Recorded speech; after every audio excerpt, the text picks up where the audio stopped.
एक समय की बात है। सुदूर पहाड़ों के पार एक बेहद खूबसूरत राज्य था, नीलगिरी। उस राज्य के राजा का नाम था महाराज विक्रम सिंह। वे न्यायप्रिय, दयालु और अपनी प्रजा को अपनी संतान की तरह चाहने वाले राजा थे।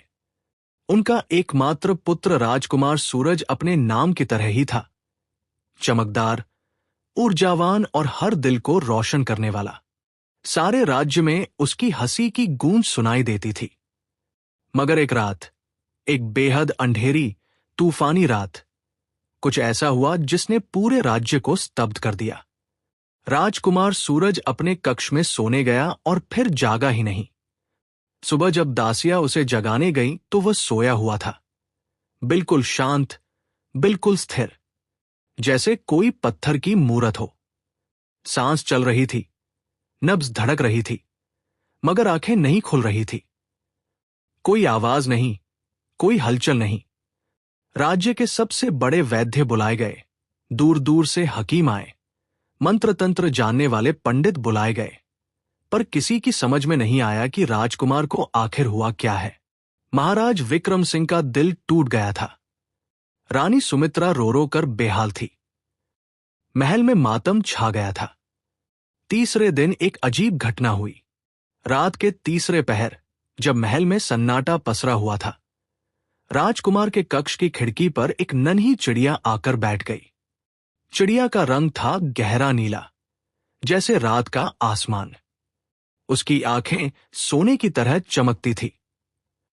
पहरेदार उसे उड़ाने दौड़ा, पर चिड़िया टस से मस नहीं हुई, बल्कि उसने इंसानी आवाज में कहा, मत उड़ाओ मुझे, मैं यहां खबर लेकर आई हूं, न कि मुसीबत लेकर।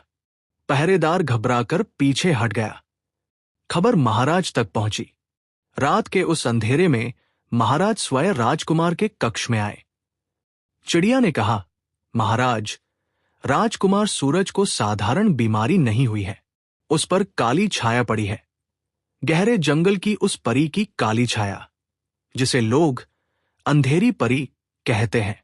जिस रात तूफान आया था, उसी रात वह परी इधर से गुजरी थी और राजकुमार की हंसी सुनकर ईर्ष्या से जल उठी। उसने राजकुमार को अनंत नींद में डाल दिया। महाराज की आंखें भर आईं। उन्होंने पूछा, तो क्या कोई उपाय है? चिड़िया ने एक गहरी सांस ली और बोली, उपाय है, लेकिन बेहद कठिन है। अंधेरी परी के वन के बीचों बीच एक विचित्र पेड़ है, जिसे नीलकाय कहते हैं। उस पेड़ पर साल में एक बार, पूर्णिमा की रात, नीले रंग का एक फल लगता है, नीलमणि फल। उस फल का रस अगर राजकुमार के होठों पर लगाया जाए तो वो इस काली छाया से मुक्त हो जाएगा। मगर वो वन, महाराज ने डरते डरते पूछा। वो वन साधारण नहीं है, महाराज। वहां रात में रास्ते बदल जाते हैं, पेड़ बोलते हैं, परछाइयां जीवित होती हैं, और उस वन के द्वार पर एक प्रहरी रहता है, 3 सिरों वाला राक्षस, जो हर आने वाले से 3 पहेलियां पूछता है। जो हल न कर सके वो वापस नहीं आता। महल में खामोशी छा गई। मगर चिड़िया ने फिर कहा, और इस बार उसकी आवाज में एक अजीब सा रहस्य था। वहां जाने का रास्ता जानती है। इस राज्य के दक्षिणी छोर पर रहने वाली एक बूढ़ी औरत, जिसे लोग नानी कहते हैं, वो सब जानती है, मगर वह किसी को रास्ता बताती नहीं। उसे मनाना पड़ेगा। अगली सुबह जब महल में ये बात फैली तो कई सैनिक और दरबारी आगे आए कि वे जाएंगे उस वन में। मगर चिड़िया ने सबको रोका और कहा, नहीं, ये काम तलवार से नहीं, बुद्धि और साहस से होगा। इसके लिए एक ऐसे इंसान की जरूरत है जो न लालची हो, न डरपोक, जिसके दिल में सच्चाई हो और जो किसी के लिए सब कुछ दांव पर लगा दे। सारे दरबार में सन्नाटा पसर गया। तभी पीछे से एक आवाज आई, मैं जाऊंगी। सब पलटकर देखने लगे। महल की रसोई में काम करने वाली एक साधारण लड़की थी, रोशनी। उसके हाथ में अभी भी आटे की थाली थी। उम्र थी उसकी कोई 15-16 साल। चेहरे पर न कोई घबराहट थी, न कोई दिखावा, बस एक शांत, दृढ़ भाव। चिड़िया ने उसे ध्यान से देखा। फिर धीरे से कहा, तुम्हें पता है कि यह रास्ता कितना खतरनाक है? पता है, रोशनी ने कहा। मगर राजकुमार सूरज ने एक बार मेरे बीमार बाप के लिए अपने महल के वैद्य को भेजा था। आज उनकी बारी है। चिड़िया की सुनहरी आंखें चमकी। उसने मुस्कुराते हुए कहा, ठीक है, कल सुबह चलना है, और हां, मैं भी तुम्हारे साथ चलूंगी। उस रात महल में कोई नहीं सोया। सब अपनी अपनी चिंताओं में डूबे रहे। और रोशनी, वह चांद को देखती रही और सोचती रही, आगे क्या होगा? क्या वह वाकई उस वन से जीवित वापस आ पाएगी? अगली सुबह जब सूरज की पहली किरण नीलगिरी की पहाड़ियों पर पड़ी, रोशनी पहले से तैयार थी। उसने एक छोटी सी पोटली बांधी थी। थोड़ा सत्तू, एक लोटा, एक पुरानी चादर और अपनी मां की दी हुई एक छोटी सी माला जो वो हमेशा अपने साथ रखती थी। नीली चिड़िया उसके कंधे पर आकर बैठ गई। तुम्हारा नाम? रोशनी ने पूछा। नीला, चिड़िया ने कहा। बस नीला? बस नीला काफी है। दोनों चल पड़े। पहले राजधानी की गलियां, फिर खेत, फिर घना जंगल और उसके बाद राज्य का दक्षिणी छोर। वहां एक टूटी फूटी सी झोपड़ी थी जिसके इर्द गिर्द अजीब अजीब पौधे उगे हुए थे। दरवाजा बंद था। रोशनी ने दस्तक दी। कोई जवाब नहीं। उसने फिर दस्तक दी। तब एक बहुत बूढ़ी, झुकी हुई औरत की आवाज आई, जाओ, यहां कोई कुछ नहीं पाएगा। नानी, रोशनी ने कहा, मैं कुछ मांगने नहीं आई। मैं एक बीमार लड़के की जान बचाने आई हूं। खामोशी। फिर दरवाजा खुला। नानी बाहर आई, बेहद बूढ़ी, चेहरे पर झुर्रियों का जाल, मगर आंखें अजीब तरह से चमकदार, जैसे दो दीपक जल रहे हों किसी पुरानी गुफा में। उन्होंने रोशनी को ऊपर से नीचे तक देखा, फिर नीला को देखा, फिर कहा, अंदर आओ। झोपड़ी के अंदर अंधेरा था। कोने में एक छोटी सी आग जल रही थी। नानी ने रोशनी के सामने बैठकर कहा, तुम्हें पता है उस वन में क्या क्या है? नहीं, पूरा नहीं जानती, इसीलिए तो आपके पास आई हूं।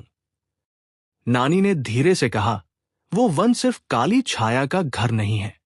वहां 3 परीक्षाएं हैं जो हर उस इंसान को देनी पड़ती है जो नीलमणि फल तक पहुंचना चाहता है। पहली परीक्षा, झूठ की परीक्षा। रास्ते में एक मायावी आईना मिलेगा जो तुम्हें वह दिखाएगा जो तुम देखना चाहते हो। अगर तुम उसमें खो गए तो रास्ता भटक जाओगी। दूसरी परीक्षा, लालच की परीक्षा। वन के बीच में एक चमकदार खजाना मिलेगा। सोना, हीरे, मोती, सब कुछ। अगर तुमने छुआ तो पत्थर बन जाओगी। तीसरी परीक्षा, डर की परीक्षा। नीलकाय पेड़ के पास एक दरवाजा है। वह दरवाजा तभी खुलेगा जब तुम उसके सामने खड़े होकर अपना सबसे बड़ा डर स्वीकार करो। सच में, दिल की गहराई से। रोशनी ने सब ध्यान से सुना। नानी ने एक छोटी सी पोटली निकाली और उसे दी। इसमें 3 चीजें हैं, एक छोटा दर्पण, एक मुट्ठी मिट्टी और एक पुराना दीपक। कब और कैसे इस्तेमाल करना है, वक्त आने पर समझ जाओगी। और हां, नानी ने आंखें उठाकर कहा, और उनकी आवाज में पहली बार कुछ अजीब था, उस वन में जो दिखे उस पर भरोसा मत करना।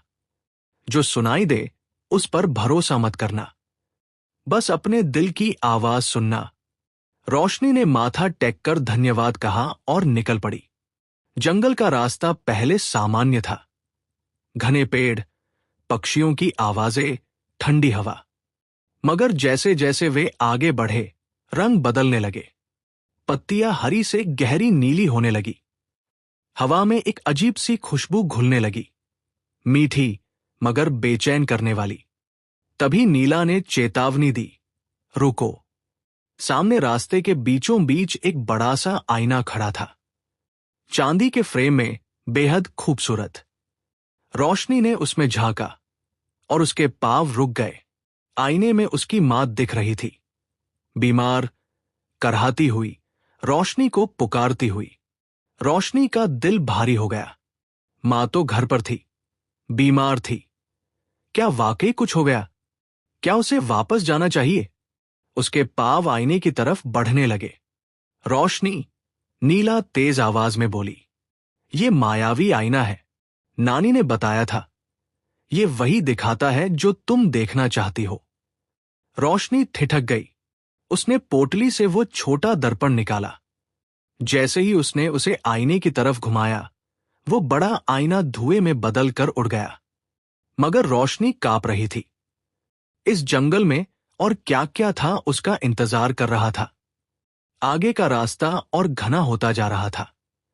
पेड़ों के बीच से सरसराहट आ रही थी, किसी के चलने की आवाज, पर कोई दिख नहीं रहा था। नीला, रोशनी ने धीरे से पूछा, लगता है हमारे पीछे कोई है? हाँ, नीला ने उतनी ही धीमी आवाज में कहा, और ये कोई साधारण नहीं है। रात होने में अभी वक्त था, मगर जंगल में पहले ही अंधेरा घिराया था। और उसी अंधेरे में कहीं दूर से किसी की हंसी गूंजी, एक ठंडी, अजीब सी हंसी, जो डर नहीं पैदा करती थी, बल्कि और भी खतरनाक थी, क्योंकि वह जानी पहचानी लग रही थी। रात जंगल में उतर आई थी। रोशनी और नीला एक बड़े पेड़ की जड़ों में दुबक कर बैठे थे। चारों तरफ से अजीब आवाजें आ रही थी, कभी किसी के रोने जैसी, कभी हवा जैसी, कभी ठीक कान के पास फुसफुसाहट जैसी। नीला सतर्क थी। उसकी सुनहरी आंखें अंधेरे में चमक रही थी। तभी झाड़ियों से एक लड़का निकला। उम्र रोशनी जितनी ही थी, चेहरा थका हुआ, कपड़े फटे हुए। उसने हाथ जोड़कर कहा, भगवान का शुक्र है, आखिर कोई मिला। मैं 3 दिनों से इस जंगल में भटक रहा हूं। मुझे रास्ता दिखाओ, मुझे घर जाना है। रोशनी का दिल पसीज गया। उसने नानी की पोटली की मिट्टी की तरफ हाथ बढ़ाया, बस जांचने के लिए कि नानी ने कहा था, वक्त आने पर समझ जाओगी। उसने मुट्ठी भर मिट्टी उस लड़के की तरफ फेंकी, और उसी पल वो लड़का बदल गया। उसकी शक्ल बिगड़ने लगी, कद बढ़ने लगा, आंखें लाल हो गई। वह कोई इंसान नहीं था, वो एक जंगली जादुई जीव था जिसे छाया मानव कहते हैं, जो इंसानों की शक्ल लेकर उन्हें रास्ते से भटकाता है। रोशनी पीछे हट गई। नीला ने जोर से अपने पर फड़फड़ाए और एक तीखी आवाज में चीखी। उस चीख से छाया मानव के कान फटने लगे और वह चीखता हुआ जंगल में गायब हो गया। दोनों की सांस फूल रही थी। नानी की मिट्टी, रोशनी ने कहा, यह उसकी असली शक्ल दिखाने के लिए थी। हाँ, नीला ने कहा, और अब हमारे पास एक ही चीज बची है पोटली में, दीपक। सुबह होते होते वे उस जगह पहुंचे जहां नानी ने बताया था, लालच की परीक्षा। रास्ते के किनारे एक खुली जगह थी, और उस खुली जगह में सोने की ईंटें, हीरों के ढेर, मोतियों की माला, सब कुछ धूप में चमक रहा था। रोशनी ने एक पल रुककर देखा। उसके मन में कुछ नहीं आया। वो गरीब थी, हां, मगर उसे उस पल याद आया राजकुमार सूरज का वह चेहरा जो अनंत नींद में डूबा हुआ था। उसे याद आई रानी सुमित्रा की रोती हुई आंखें। उसने आंखें फेरी और सीधे आगे चल दी। नीला ने एक संतोषजनक आवाज की, शाबाश। अब वे उस जगह पहुंच रहे थे जहां से आगे का रास्ता और भी गहरा था। पेड़ों के बीच से एक धुंधली रोशनी दिख रही थी, और उस रोशनी के आगे जैसे एक बड़ा दरवाजा था, मगर दरवाजे के सामने 3 सिरों वाला राक्षस। वो विशालकाय था। उसकी तीनों गर्दनें अलग अलग दिशाओं में मुड़ रही थी। एक सिर सो रहा था, एक सिर गाना गुनगुना रहा था, और एक सिर सीधे रोशनी को देख रहा था। रुको, राक्षस के जागते सिर ने गंभीर आवाज में कहा, नाम और काम, रोशनी, राजकुमार सूरज के लिए नीलमणि फल लेने आई हूं। राक्षस के तीनों सिर जाग गए। उन्होंने आपस में कुछ बातें की, फिर कहा, 3 पहेलियां, सही जवाब, आगे जाओ। एक भी गलत, वापस नहीं। पहली पहेली, वो क्या है जो देने से बढ़ता है और रखने से घटता है? रोशनी ने एक पल सोचा, फिर मुस्कुराई। प्यार। सही, पहले सिर ने कहा। दूसरी पहेली, वो क्या है जो दिखती नहीं मगर सबसे ज्यादा ताकतवर है? सच। सही, दूसरा सिर शांत हो गया। तीसरी पहेली, तीसरा सिर बोला और उसकी आवाज में कुछ ऐसा था जो रोशनी की रीढ़ में ठंडक दौड़ा गई। तुम इस वन में क्यों आई हो? सच बताना, सिर्फ राजकुमार के लिए या कुछ और भी चाहिए तुम्हें? ये पहेली नहीं थी, ये परीक्षा थी। रोशनी खामोश रही। उसके मन में एक कोना था जिसे वो छुपाना चाहती थी। सच था कि उसे एक छोटी सी उम्मीद थी। शायद महाराज उसके बाप के इलाज के लिए वैद्य भेजे, शायद उसके परिवार को कुछ मिले। ये लालच नहीं था, पर था जरूर। उसने गहरी सांस ली और कहा, हाँ, मैं राजकुमार के लिए आई हूं। सच में। मगर मेरे दिल में यह भी है कि काश मेरे बाप को भी कुछ मदद मिले। मैं इसे छुपाऊंगी नहीं। तीनों सिर चुप हो गए। फिर दरवाजा खुलने लगा। सच ने जिताया तुम्हें, राक्षस ने कहा। जाओ। रोशनी और नीला अंदर दाखिल हुई। मगर जैसे ही दरवाजा बंद हुआ, एक भयंकर चीख सुनाई दी पीछे से। रोशनी ने पलट कर देखा। दरवाजे के बाहर दूर जंगल में कुछ हिल रहा था। कोई था जो उनके पीछे पीछे यहां तक आया था, और अब वह दरवाजे के बाहर फंसा था। नीला की आंखें सिकुड़ गई। ये कोई दुश्मन है और वह यहां पहुंचना चाहता था। नीलमणि फल के लिए? रोशनी ने पूछा। शायद, या शायद तुम्हें रोकने के लिए। रोशनी का दिल धड़क उठा। कोई उनका पीछा कर रहा था। और वह कौन था, ये उन्हें अभी तक नहीं पता था। दरवाजे के अंदर की दुनिया बाहर से बिल्कुल अलग थी। यहां न दिन था न रात। एक नीली नीली रोशनी हर तरफ फैली हुई थी, जैसे चांदनी हो, मगर आसमान से नहीं बल्कि जमीन से आती हुई। पेड़ों की छाल चांदी जैसी चमक रही थी। हवा में कोई आवाज नहीं थी, बिल्कुल शांत। ये खूबसूरत है, रोशनी ने कहा। ये खतरनाक है, नीला ने जवाब दिया। जो बहुत खूबसूरत दिखे उस पर और सावधान रहो। वे आगे बढ़ते गए। रास्ता सीधा था, कोई मोड़ नहीं, कोई भटकाव नहीं, जैसे ये रास्ता खुद उन्हें ले जा रहा हो। और तभी दूर से दिखा नीलकाय पेड़। वह इतना ऊंचा था कि उसकी चोटी नजर नहीं आती थी। उसकी शाखाएं चारों तरफ फैली हुई थी, जैसे आसमान को थामे हुए हों। और उस पेड़ पर एकदम ऊपर एक पतली सी शाख पर एक फल चमक रहा था, गहरा नीला, मणि की तरह। नीलमणि फल। रोशनी ने कदम बढ़ाया। रुको, एक आवाज आई, ठंडी, शांत, मगर बेहद शक्तिशाली। रोशनी ठिठक गई। धीरे धीरे हवा में से एक आकृति उभरी। एक स्त्री, बेहद लंबी, बेहद सुंदर, मगर उसके इर्द गिर्द काली धुंध थी। उसकी आंखें बंद थी। उसके बाल हवा में उड़ रहे थे। अंधेरी परी, नीला ने धीरे से कहा। परी ने आंखें खोली। उसकी आंखें थी, मगर उनमें कोई रंग नहीं था, बस सफेद, खाली। कितनी बार और आएगा कोई यहां? परी ने कहा। उसकी आवाज में थकान थी, नफरत नहीं। हर बार कोई आता है, हर बार मुझे रोकना पड़ता है। रोशनी ने हिम्मत जुटाई। आप राजकुमार सूरज को उनकी नींद से क्यों नहीं जगने देती? उन्होंने आपका क्या बिगाड़ा था? परी चुप रही। उनकी हंसी से आपको ईर्ष्या हुई, यही ना? रोशनी ने धीरे से, बिना गुस्से के कहा। क्यों? अचानक परी का चेहरा बदला। उसमें पहली बार कोई भाव आया, दर्द। मैं भी कभी हंसती थी, परी ने कहा। बहुत पहले, जब मेरे पास भी कोई था। मगर एक बार एक राजा ने मेरे वन को जला दिया। मेरे सारे साथी मर गए। तब से मैं यहां हूं, अकेली। और जब मैंने उस राजकुमार की हंसी सुनी तो मुझे क्रोध आया। ये गलत था, मैं जानती हूं। रोशनी ने पोटली की तरफ देखा। उसमें अब सिर्फ दीपक बचा था। उसने दीपक निकाला। उसमें तेल नहीं था, वह सूखा था।